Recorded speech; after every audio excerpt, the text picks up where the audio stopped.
Hi guys, so I'll be covering the EDC courts motion. The motion is this house opposes the trend of girlboss feminism. The info slide is as follows. I won't be reading it. So let's start with some context and background on the motion.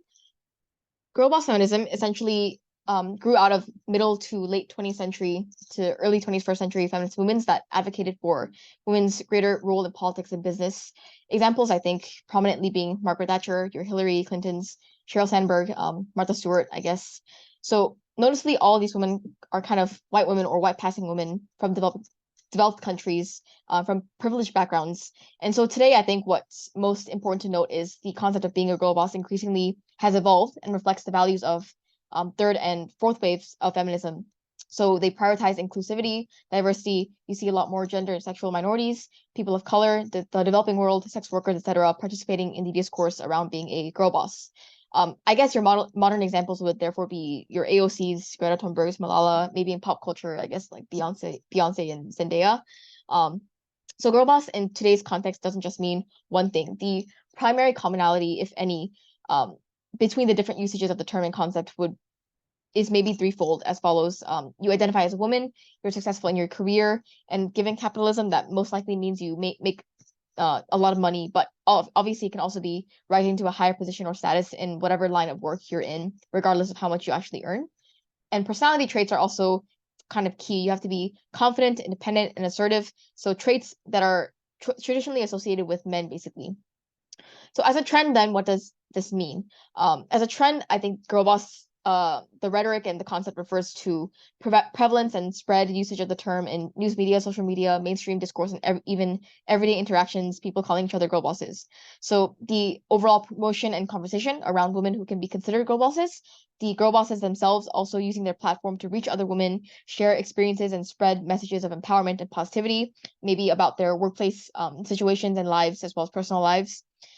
Also, I think more formally, it could be women-centered initiatives or programs like Sheryl Sandberg's leanin.org nonprofit, which apparently helps women's professional and leadership development. I don't know how impactful it is, but that's a thing.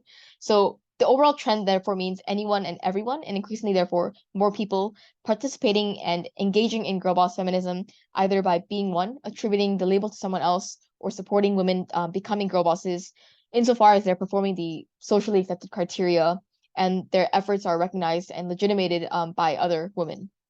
So the main questions for this debate that both proposition and opposition have to consider are twofold. So firstly, how do we improve women's professional lives and careers, obviously? And secondly, how does this sort of benefit and support the broader feminist movement as a whole? So let's start with proposition's case and strategy. There's a few things to set up. First of all, being the context of the problem. Obviously, the systemic and structural issues of sexism and discrimination in society that then also pervade the workplace. Social norms such as stereotypes about women being more timid, less assertive or vocal than men, less capable of being leaders, women being more women being better homemakers, and therefore having to that they should trade off work for family life.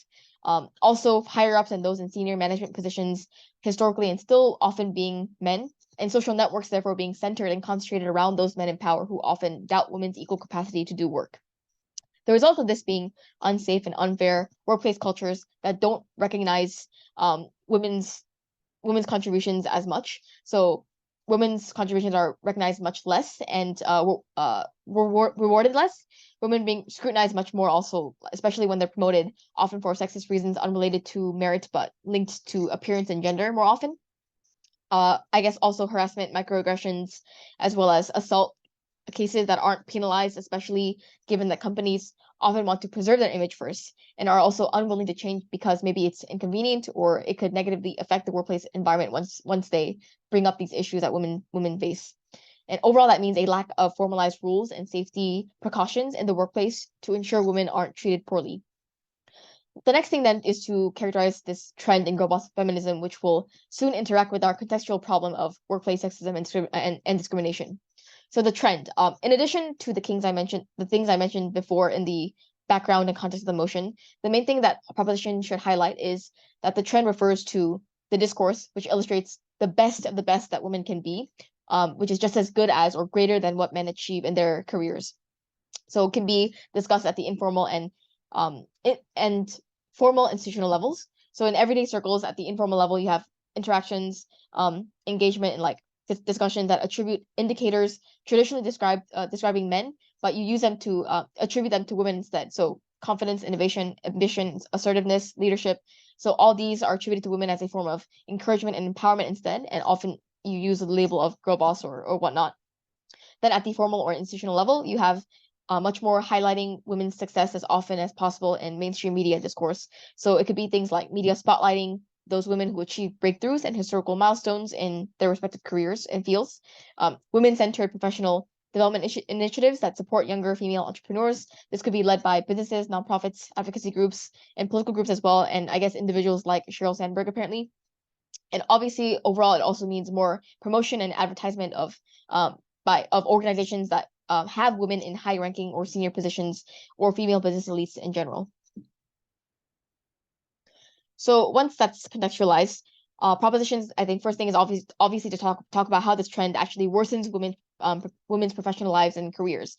So the main prop push is that this trend promotes unattainable standards for individual success that leads to compliance with workplace inequality in order to achieve that success. The causal process being as follows. Girlboss feminism does not actually inherently acknowledge the existence of sexism or dominance of men in the workplace. It only prescribes that each individual woman should strive to achieve success within their professional endeavors. But as mentioned before, this means that you as a woman can't actually like succeed in these endeavors as best you can, because there's a unique set of obstacles that women face at work, which make it difficult to focus on work only, discrimination, family obligations, etc. And so the hype and praise and almost near glorification of girl bosses therefore places a disproportionately large burden on all women to strive for the high-powered career woman ideal and standard.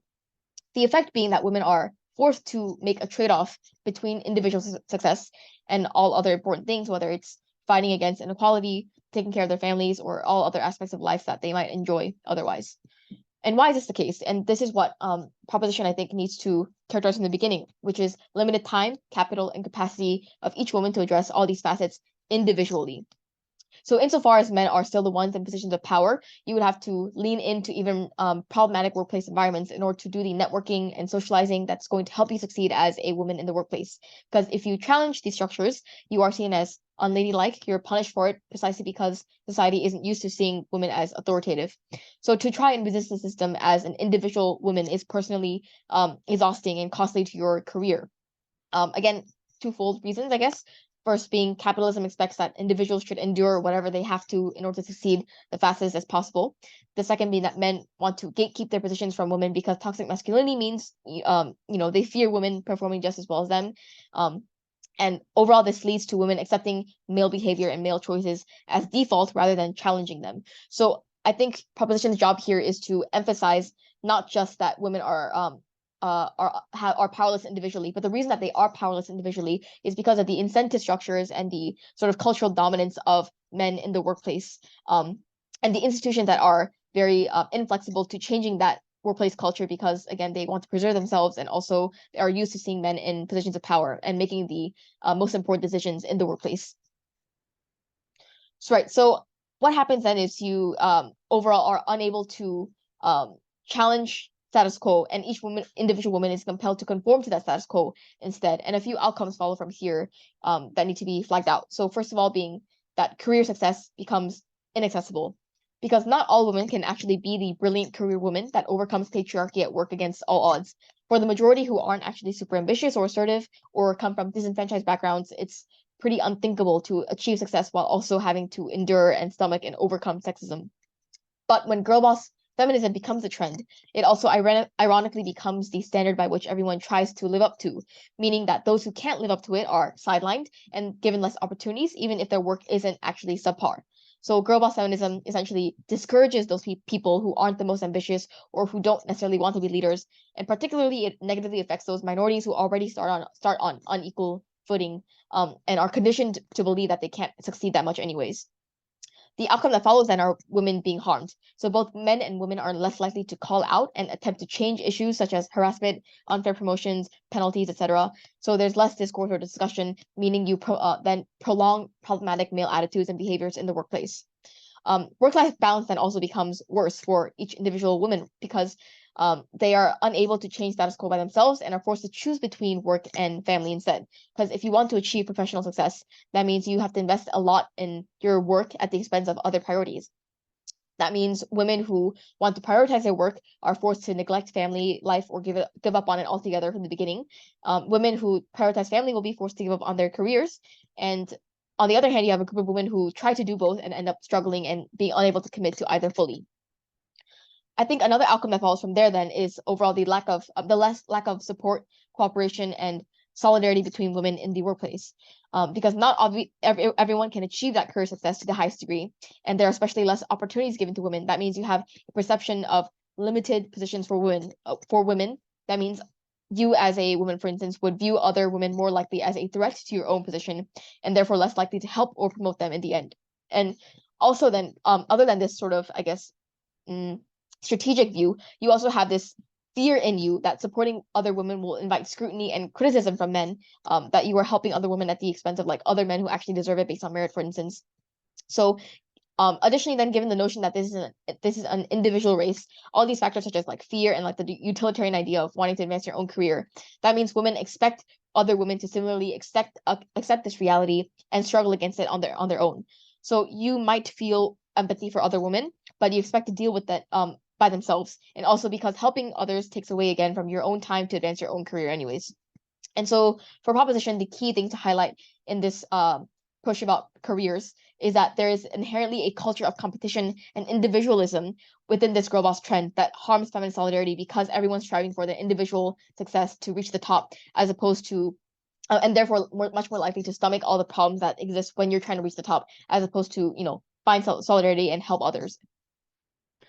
I think the second direction that op needs to go then is proposition needs to go then is to talk about what the counterfactual is for women's careers when you don't have that degree of individual and competitive environment in the workplace, right? So there's no need to conceptualize an oppositional or contrasting form of feminism. What you need to flag out is the problem that with girlboss feminism that just needs to be gotten rid of on your side, which is that emphasis on exceptional women who have already succeeded, who have clear markers of being a girl boss. On your side, on proposition, you prefer that discussion in feminism and in mainstream discourse emphasizes everyday average women's experiences of oppression who face real problems that many women share every day, as opposed to that one instance of a woman propelling herself to the top of her field.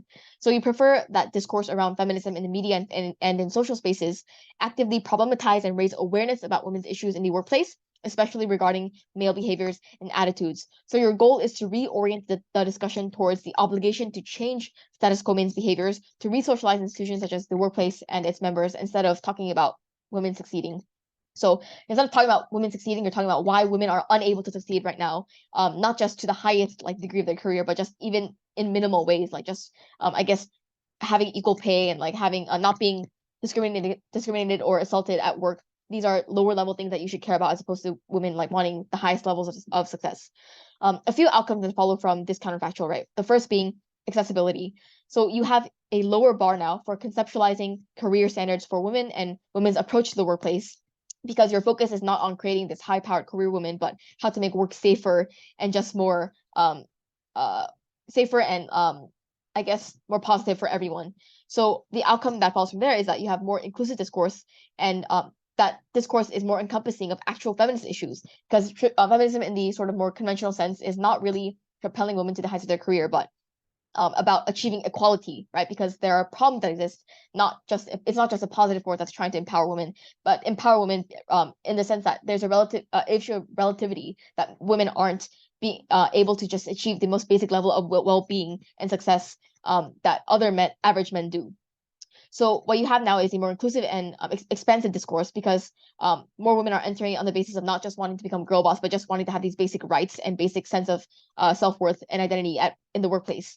So it's not just those women who are driven and ambitious, but women who are linked by common experiences of oppression and are seeking to talk about these bad behaviors in the workplace, so that they don't just have to be so that these bad behaviors and attitudes don't just have to be overcome or endured or suffered, but eradicated altogether. The outcome that falls from there is then, of course, more solidarity and mobility, because women now actively recognize the need to change their situations as a collective, because they no longer have to trade off things like family or other priorities against their individual careers. That need to do the trade off, it doesn't exist to the same degree anymore when you're not as focused on individual success. And so you have increased expressions of common grievances, meaning more avenues to feel empathy for each other all around. That in turn means women are more likely to mobilize, whether in the public or in their workplaces, to call out or protest problematic behaviors at the point at which you don't have to focus so much on your individual success, which requires you to lean into the male workspace. The outcome from then is informal and formal level institutional changes, right? So that increased mobility and sense of solidarity you have is able to pressure people in power to give them more incentive to change the laws and workplace rules, because now the cost of not enacting change for women is greater. Women could strike, they could bring more attention to women's struggles in everyday discourse, meaning more damage to companies in terms of, let's say, PR, legal liability, etc. And that's when reform related to discrimination, harassment, equal pay, maternity and paternity leave, etc., are much more likely to become real, because you have that increased pressure. And gradually that means you also see a change in culture in the workplace and in society, because you have discourse that's focusing on how women should have these minimum level rights. And that means men viewing, for instance, caregiving and family life as a viable option rather than a threat to their masculinity, or seeing it primarily as a woman's job, for instance. And that has implications for overall the well-being of women, because you have a safer environment in general in the workplace, and also less of a double burden in each woman's life to shoulder both work life and family life, and they're more able to balance the two at the point at which there's not such an emphasis on one or the other. Right. So the next part of the pop case, I think, is then on how does this girlboss trend impact the overall movement of feminism, because that's where because in impacting the movement, that's where the movement is able to give back to other forces of other structures in society where women are concerned. So the first push, I think, for how this betters the how this worsens how the girlboss trend kind of worsens the movement is on representation. The representation angle is that the movement ends up relying on an exceptional few girl bosses who lack the capacity or power, representation power to enact change. Because as a result of the trend, the few women with the most power, capacity, capital, and visibility that achieved success at all odds, undoubtedly with some luck, they become the face of the movement. And that means the movement has to assign responsibility for change with these exceptional women. But the problem is that they're few in number and, again, limited in representative ability. Why are they unrepresentative? First of all, individual capacity and skill. They are the ones who achieve success because they're exceptional in character and also kind of lucked out. Structurally, then, they come from privileged backgrounds, often tend to be from the West, tend to have grown up in financially stable homes and politically stable countries or regions. And the outcome of this being their advocacy for the movement is tailored towards achieving career success rather than achieving structural change. So even if they do acknowledge sexism in the workplace, the best they can provide are their individual insights and experiences that might demonstrate how to endure hardships, but not how to get rid of the inequalities to begin with, because their experience is just having endured and overcome these individually. So the role model that these elite, exceptional girl boss women provide is unrepresentative of those from, let's say, disenfranchised backgrounds, conservative backgrounds, and LDCs, as well as just other women in general who don't really need or want to become girl bosses to begin with. So these women from those backgrounds don't grow up imbued with the same degree of capital or liberal education, and therefore lack the same degree of will or capacity to overcome the obstacles that the way girl bosses did. So furthermore, the set of obstacles that these other women face are often entirely different, since they tend to grow up in much more, let's say, conservative backgrounds or authoritarian contexts where there's a lot less respect for women in general. And so the outcome being the movement loses engagement of these women who have no way of understanding or relating to no way of understanding or relating to successful figures of the movement, i.e., the girl bosses, and doing so, there's additionally the idea that these women are the most vulnerable ones that you're losing, because they're the ones who have the less amount of capital and need to be uplifted the most. They're the ones being oppressed the most in their respective context. The second push on momentum on the movement part then is momentum, right? So things like urgency and sense of solidarity, these are crucial to actually pushing your movement forward, because those are the ones that those are the things that attract the most amount of resources in your vulnerable people who need to push the movement towards a direction of structural change as opposed to just career success for each individual woman. So I think proposition needs to highlight that For opposition, what you get in this Girlboss trend is mostly a sharing of positive experiences about work and success, which only goes so far because it's about each woman's unique individual priorities and careers. This creates a rather I guess dangerous sense of comfort and stability that diminishes the gravity of each of existing inequities. And it's a problem for a social movement like the feminist movement because you have to have emotions of urgency, of hurt, anger, and being wrong, the sense of injustice that will create that sense of urgency that tend to move people to react and respond in most visceral ways that will I guess push you to find the most like I guess baseline basic um demand that you as a movement need to achieve, which is like maybe equal pay, maybe maternity leave, maybe it's just having safety related like precautions in the workplace. These are more basic things that you want to strive for on your side that are easier to strive for at the point at which you have more people focus on anger as opposed to people hoping for the best of the best careers. So the prop counterfactual for movements then is rather than having these elite girl boss represent the movement and leading the charge, you have women of all socioeconomic backgrounds, whether successful or not, whether they want to be girl bosses or not, driving the discourse about work. The outcome being firstly that you have a more sustainable and genuinely global conversation and engagement in the movement because you have not just girl bosses but multiple leading figures, multiple support networks because of those leading figures across diverse backgrounds. So maybe it's not you have less financial capital but more diverse social capital in the form of participation from women across all backgrounds and all levels of work. And the other outcome being that you lower the bar for the movement to claim success. And I think a caveat, so it's I think it's might be intuitive for op to say that just because you lower the bar, that's not a good thing because now you're creating less progress and less advancement. You should have high bars for success, higher like higher level changes that to claim success. But I think what's important here is that creating many girl bosses is difficult anyways. So given the structure of the capitalist system, only so many people can succeed. And that means on opposition side, actually, their idea of progress doesn't happen at the point at which they can't really create that many girl bosses anyways. And on your side then, in proposition, changes from small to big are much more valid and much more direct because you have visible improvements to much more people's lives across all levels of work.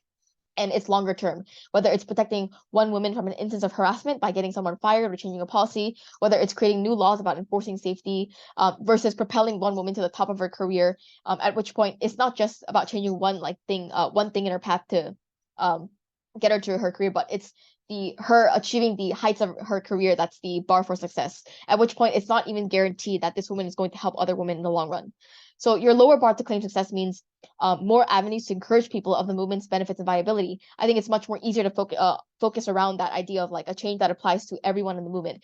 For example, like making adding one more like safety precaution to your workplace, right? So proposition needs to be specific so that it's clear that these changes aren't irrelevant or negligible, because they're worth fighting for in the sense that it applies to a much more broader group of people, and the change is there to stay and stick, as opposed to the change on opposition being you have a woman succeeding and becoming a career like girl boss or becoming more capable in general, which is a lot harder to measure and define and use as a point of traction for the movement. So the trade-off for movements on prop is that you maybe don't have as much popular hype or traction associated with the girl boss trend and whichever forms of capital associated with being girl boss, but it's more meaningful in the long run because you encourage long-term institutional changes by making starting from smaller level changes that stick and apply to much more broader sectors and therefore win people's commitment that way. Let's go to opposition's case then. Firstly, on the problem setup. Two things. So firstly, I think you broadly recognize the same structural issues outlined by proposition, but uniquely, you problematize the innate psychological oppression and limits that women impose on themselves due to patriarchal forces. So this idea of psychological oppression, that's the biggest thing holding women back for op. And for op, the biggest thing that needs to change, therefore, is this psychological, this mindset in women. So you propel women to equal, if not potentially greater positions than men, precisely when you change that thing, which is psychological oppression within each individual woman, because so far prop's case has to assume the powerlessness and selfishness of each woman against the system overall, and so on opposition you have a much more agential approach saying that it all starts at the individual woman believing that they can do this thing to begin with. So the second thing then is to recharacterize the trend. So the trend, obviously for proposition, the trend is that the discourse illustrates women being super awesome to unrealistic degrees. It's elite, a top down form of feminism that only spotlights your Hillarys and Beyoncés who don't care about other women.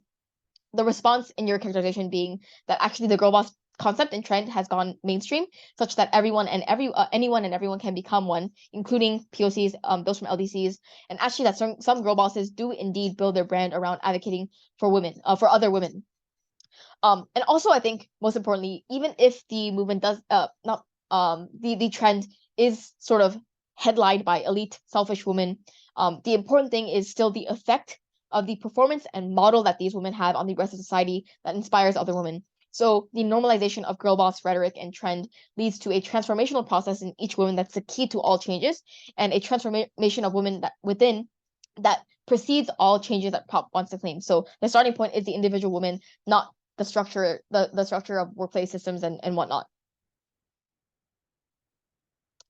Right. So beginning then with the career, professional life push. Obviously you're saying that the trend improves women's career prospects.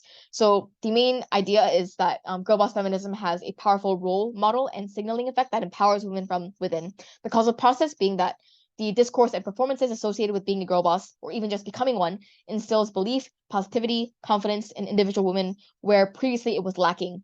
And this initiates individuals to act, because career success is something that people naturally care about. It's linked to our sense of self-worth, identity, and financial stability.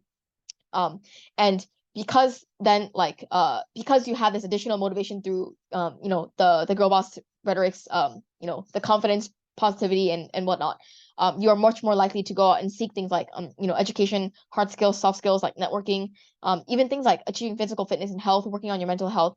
And also you can counter the whole idea of individualism on proposition by saying that actually, as a girl boss, you still, someone aspiring to be a girl boss, you would still go out and therefore seek positive figures like families, friends, role models around you to support you in your endeavors. So overall, the idea is that individual women, as a result of the girl boss trend and rhetoric, are more motivated to be proactive as such and seek out improving themselves and also seeking out other support structures as such, when the discourse actively promotes these actions as necessary and useful steps that are associated with girl boss success. And obviously, when your role models themselves have taken these steps as well and talk about these steps in the discourse, that's when individual women become motivated. So your end point then is that career prospects for women are much better when women prove to be more capable both to themselves and to the rest of society.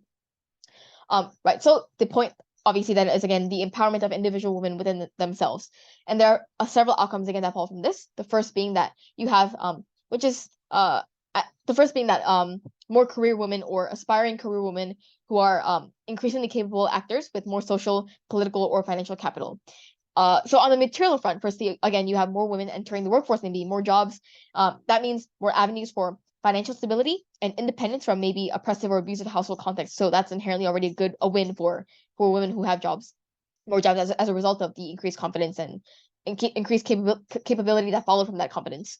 On the psychological and mental front, then you have an undoing of the internalized misogyny and sense of inferiority within women by presenting a pathway towards success that used to be commonly associated with being male. So even if you don't achieve all the measures or metrics of being a girl boss, also the trend still makes you embark on the process of building yourself is the key point here. So you're providing women with empowerment and fulfillment, which is valuable in and of itself, because that means women are less likely to undervalue themselves and experience low self-worth. And also as a result of having more jobs and also being more ambitious, that means maybe you still have maybe jobs that are higher paying and like jobs that are more better in quality as compared to propositions world where you are mostly focusing on trying to achieve workplace like structural changes, which mean that women are less likely to be as motivated to improve themselves in the short term and long term. So I think the outcome that follows from there is you reduce soft and hard forms of violence at work. You firstly subvert societal norms, right? Because you're signaling that women are now capable actors who can achieve innovation and success as men can, and that they aren't just ideal at homemaking or raising children. Men are therefore then less likely to commit microaggressions and harass women when they view women as equals deserving of respect. And that heightened sense of self means that women are also more likely to call out instances of violence as well, rather than stay silent. So this is a direct counter to Prop's characterization that women will just choose to endure and like suffer in order to become a girl boss. Because on opposition, you're saying that actually because now they're more confident and assertive and have more higher sense of self-worth, that's when they're more likely to speak out about problems that they face. So on opposition, then I think what follows from there is transforming workplace cultures and systems. because you have increased number of women in the workplace who have more capacity to pressurize and negotiate with authorities. Because that mean at this point you have companies now having to prioritize all these capable women's concerns because they are still part of the workforce and contribute to the workplace like environment and the output overall. So women's concerns about family and womanhood still exist across varying ranks and positions of work, and that's something that companies are therefore compelled to care about. And what follows then is the sense of solidarity around therefore being a woman that still wants specific sets of rights that could also then lead to mobilization in the sense that you have all these women across different ranks trying to become girl bosses individually, sure, but at the end of the day still trying to still wanting a smoother and more amenable career environment and workplace environment in order to achieve that success. That's when therefore you have this solidarity and therefore bargaining power with that number, with that increased number, to push for women-friendly policies in the workplace, safety regulations, etc. The overall, I think, unique outcome you get is also this feedback loop of signaling and role model effects, right? Because these women in the workplace now who enter the workplace because they were inspired by other women also then in turn motivate and uplift future generations of women. So the idea is that you have an effect of seeing someone else do it before you that makes you believe in the possibility that you can also achieve it yourself, that also motivates you to go out and be better and eventually enter the workforce and transform the workplace of status quo. So all of this is directly a counter to Prop's characterization that women are immovably liable to patriarchal forces at work. The idea that actually it starts at the individual level where you change the view of yourself, that you view yourself as more capable and are much more likely to, find commonality between other women at the workplace and also strive for an overall better atmosphere for you to work in and achieve your success. So up on the feminist movement then, I think the up push on the movement is that actually you are able to benefit the movement at the point at which you have girl bosses leading it and being the charge of it, because you fundamentally create a culture of women's success that propels the movement's progress and has a trickle-down effect, again, through the role model effect. How does this happen? Again, through the prominent women who lead the brand, who lead and brand the movement through the girl boss concept. So the outcome first of all is that you have these women's the girl bosses financial, social, and political capital that can be used to support other women for both career and non-career related feminist causes. So I think this is a counter to Prop's suggestion that these women don't care about like actual feminist causes like correcting inequality and whatnot. I think the idea is that when you still have these women leading the movement, you can use their resources and their capital network to provide resources and assistance to various women, including disenfranchised groups like minorities. But because you have more increased avenues known for elevating women and being concerned about women, even if it's just something as somewhat narrow as sharing work experiences, overall this creates more avenues for women to have a shared platform and talk to each other, and also share resources. The other outcome being then increased support of the movement due to its cause that modern women increasingly are concerned with. So I think the for opposition, what you need to say is that on proposition, causes like expressing grievances towards men tend to be controversial subjects in many societies, thereby discouraging those who are conflict averse from being associated with the movement at the point at which they don't want to be seen as confrontational and they don't want to join the movement to fight structural inequality. That's not fight structural inequality, because that's not something that not necessarily everyone wants to engage in a social justice cause, but a lot more women do increasingly see the need and the worth in finding a career and having success in their careers. So this trend then of girl boss feminism provides a more positive basis and justification for joining the movement and supporting it around professional development, and also like support from people from allies and like men in general and outside institutions. So because this idea of professional development is increasingly a common desire that women have globally, even if their interests in careers might be very diverse. And finally, then you also have more unity and solidarity, because you have more women in the movement from different avenues of life still who want better careers, means more avenues for interaction and connections, so that in that process you have increased engagement and dialogue between different women that pave the way for discovering common interests and goals. So this is actually where you can also push for the idea of changing whatever problems that you face in the workplace, because this process of interaction is when you discover shared realities and experiences that women can bond over, whether it's working on your own skills or having to confront patriarchal structures in the route to success at your work. So the movement doesn't have to be as fractured as Prop suggests, but actually could be united with the common desire for professional development and success, and also in that process, because you're discussing things that might happen, that might go wrong down the route of success, i.e., male behaviors and attitudes at work. That's when you're likely to still bond over and talk about experiences of oppression at work. Okay, so clashes for the debate and like how each team can kind of engage with each other. There are three questions around which I want to kind of like organize the engagement.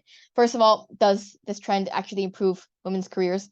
I think proposition down the bench needs to maintain strong characterization of an individualistic, competitive, patriarchal workplace that is structurally unaccepting of women's success, no matter how girl boss you are. So need to again discuss the incentives of those in the workplace, men in positions of power, institutions, as well as the few women who eventually enter higher positions. Because obviously there's limited opportunities to attain senior level positions, and your success is inherently contingent upon competing with others and beating them.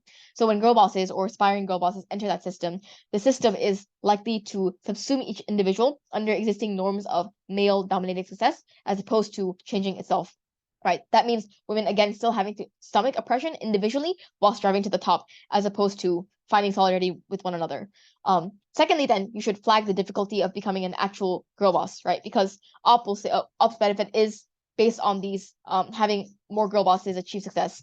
But on proposition side, the reality is that many don't actually succeed to the highest level that they want to. And the problem is that when you create these grand expectations, that means failing to meet the bar also creates a severe sense of loss. So you still get the demoralizing questions about self-worth and identity in women that opposition says they get rid of at the point at which women are more capable actors. Just because you are more capable doesn't mean that you are unable to feel a sense of failure, right? Precisely because you set to set the bar higher for yourself means when you're more likely to fail, and then when you do fail, that the fall is quite significant. And so this also then locks out again underprivileged sectors given the character requirements and skill and capacity requirements of a girl boss.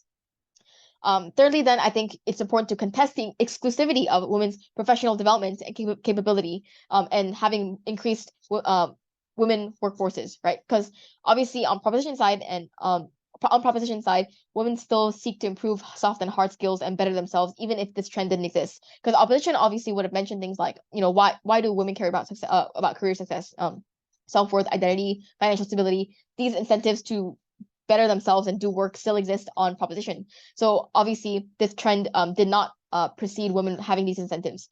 So the exclusive benefit on proposition then is at the point at which these incentives still exist and women are no longer so focused on but the women are much less focused on having such a high bar for individual success. That means you create much more manageable expectations for career as well. The trade-off ultimately for a proposition is that maybe maybe less women are motivated and ambitious, but there's less role models, but you don't see your fellow female colleagues as adversaries and obstacles to your own success, and you're therefore less likely to feel isolated and alone. That means instead potentially these women are more amenable to support structures in the long run and are likely to be able to come together and see like a commonality a common denominator for change. For example, like just changing adding rules to the workplace environment to make the workplace safer, for instance, as opposed to propelling one woman to the top of her career. On opposition, then, to counter the issues of structural like discrimination and oppression on proposition, you need to characterize the transformative power of the girl boss trend to deal with the assertion of inevitable power of patriarchy. So the evolutionary and social processes that grant women the capacity and will to change each of their individual career trajectories and personal livelihoods in the workplace. The thing I think that follows from this is to contest the idea that proposition can get changed just because they're less individualistic or less ambitious career women on their side. Because obviously these women still want success and all of them still have varying goals on proposition. Insofar as they're less capable and less motivated and driven, it's unclear why you'd have a stronger movement generated, especially if these women are content with being in lower level positions anyways. And the thing that follows uniquely for opposition then is that the role model effect is what rallies people together as well. It's not just emotions of like sorrow or anger or hurt, but also hope that's generated from this role model effect, that confidence that also brings people together to want better outcomes for women. So maybe there can only be a few girl bosses, sure, but ultimately it has a drastic signaling effect that can reach and inspire many more future generations of women and rally them together at the point at which they all have the shared cause of succeeding in the workplace. So for op, the trade-off is that yes, it's difficult to become a girl boss, but the socialization processes and interactions that arise out of the trend ensure that women are better off individually versus the counterfactual where women don't receive such a potent stimulus to develop themselves. and probably maybe like have jobs that are lower in quality on that side of the house. So ultimately, even the creation of a few more confident career women can compel long-term systemic changes in the workplace when they inspire many more women to enter the workplace and become better themselves. The second question that we should ask then for in terms of engagement is, does this trend actually protect women in the workplace, right? So for proposition, I think in response to Ops material about men respecting women more when they demonstrate skill, actually it's precisely women's potential and success which threatens men's sense of worth and identity and security about their masculinity, right? So it's easier to undercut aspiring career women who view themselves as individual units striving for a single position rather than a collective who comes together with demands for change. Additionally, it's important to note, I think, the asymmetry among women in responding to structural violence, right? Because the point from Op is that the women now are more capable and able to able to address these issues of systemic violence at work. But the point is that on opposition, the women from underprivileged backgrounds are still much more susceptible to misogyny in the workplace and also have less support structures and capital to tap into when trying to stomach them in the process of achieving success when compared to privileged women who have maybe more like support structures outside of work and more capital in general to deal with these issues. So only on proposition then can these women be united at the point at which they're focusing on day-to-day issues of oppression as opposed to achieving individual success. Sorry, I was muted there for a second. Okay, so opposition then I think in response to the idea of protecting women needs to point out that aspiring girl bosses still face the same set of struggles as one another on the way to the top. So even if there's a structural obstacle that everyone would benefit from getting rid of, then they would if there is a structural obstacle that everyone would benefit from getting rid of, then they would still also come together. So institutionalizing and formalizing protection is less possible on proposition's end when women are seen as less motivated or low value contributors to the workplace. So for opposition, actually, it's precisely the increased value and contributions and capacity of women that manifests as a result of the girl boss rhetoric and trend that make women more able to enact change if they want to enact change, and they will realize that they want to enact change at the point at which they realize they have the similar set of obstacles at workplace. So your case level response then becomes that a culture of women striving for success generates recognition that women are undeniably valuable both to themselves and to men, at which point their voices are more likely to be louder and also more likely to be heard. Okay, finally then on the movement stuff. So I think the first tier is again the idea of who should represent the movement and lead the movement. For proposition, you need to contest Ops' claim that elite women's success and capital can be used for the betterment of all women, right? Again, because I think down the bench, especially like after opposition has laid out that these women their capital and resources trickle down to other women, the fact just because they are the face of the movement doesn't mean, however, that they have the incentive to care about the individual level successes of many other women, right? Especially minorities who require a different range of investments into underprivileged regions and sectors of society that are different from the sources of help that elite women needed and are much more knowledgeable about or concerned with, right? So there's a limit to, for example, how many PR brownie points that these elite women care about getting. And the point is that even if the elite women want to care about these things and try to help them, they capacity wise they can't, because they don't actually first of all, they don't actually know how to, and also the women who need the help need I guess the help of the feminist movement can't relate to them or again like access the help that they're being provided with by the movement. So fundamentally there's still these elite women are still unable to relate to all others, and that mitigates their ability to help. Also then there's a discussion of discourse, right? So the discourse on opposition will still be focused on elite women's success, or like women who become elite, their success.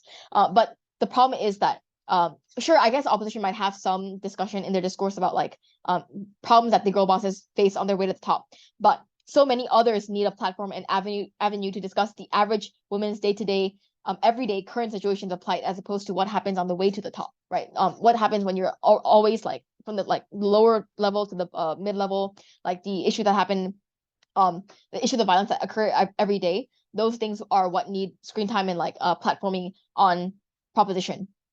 For proposition's side. So I think that opposition, to respond to the representation stuff, you need to talk about firstly, I guess, solidarity and traction, because proposition's point is that precisely because you're not focusing on day-to-day women's issues, that's when you don't have solidarity and traction around the most important issues. So I think you're on opposition. The point is that having successful women front the movement is still what draws women from actually all walks of life and backgrounds, given that increasingly more women want to find careers, but not all of them want to be associated with the political act of expressing grievances and challenging the establishment. So sure, maybe these women aren't as overtly political in wanting to like enact structural change in the workplace, but inevitably what you need to first prioritize bringing in and buying getting buy-in from women around a common cause, which is for opposition going to be women who want to find careers and better their livelihoods and human capital in general. And that's the starting point for opposition, which proposition doesn't get at the point at which the issue of like politicizing fear and stigmatization around politicizing women's issues will exist to a large degree. So for opposition, then the process of trying to achieve professional development inevitably will lend itself to discussions about women facing discrimination and violence in the workplace and equipping them to face that reality as well. So you draw on women first of all based on the idea of like wanting to achieve career success and wanting to better your livelihoods, and in the end, inevitably you will have those discussions about structural violence in the workplace. Oh, sorry, I'm not supposed to move on. The second tier, then, I think for the movement portion of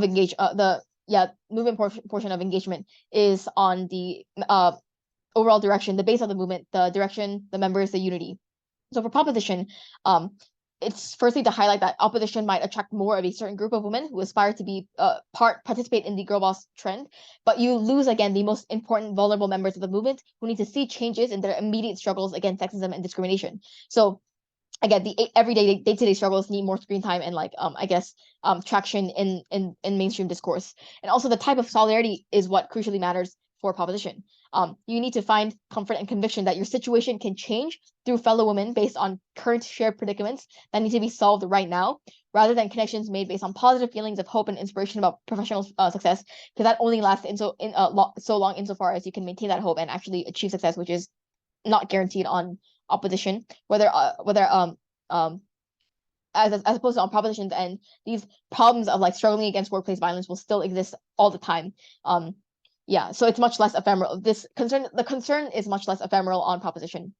On opposition, then, I think the key is that proposition's benefits of creating change is still contingent upon many diverse female actors coming together and achieving consensus on these specific goals and metrics of challenging establishment structures, right? So basically to say that the grievances of the powerless and their solidarity doesn't prove the efficacy or feasibility of change on proposition.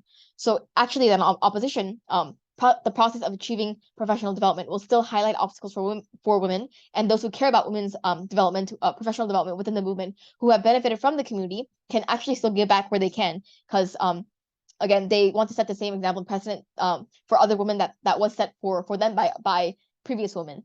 So uniquely then on opposition, there's also a point about optics and perception of the movement, right? Because you are less politically contentious for establishment actors such as the state, media, companies driven by men, because you provide a perspective of women as valuable, contributing to work and economy, which is a politically and socially more tenable angle to digest, as opposed to women who are angry about men in the workplace.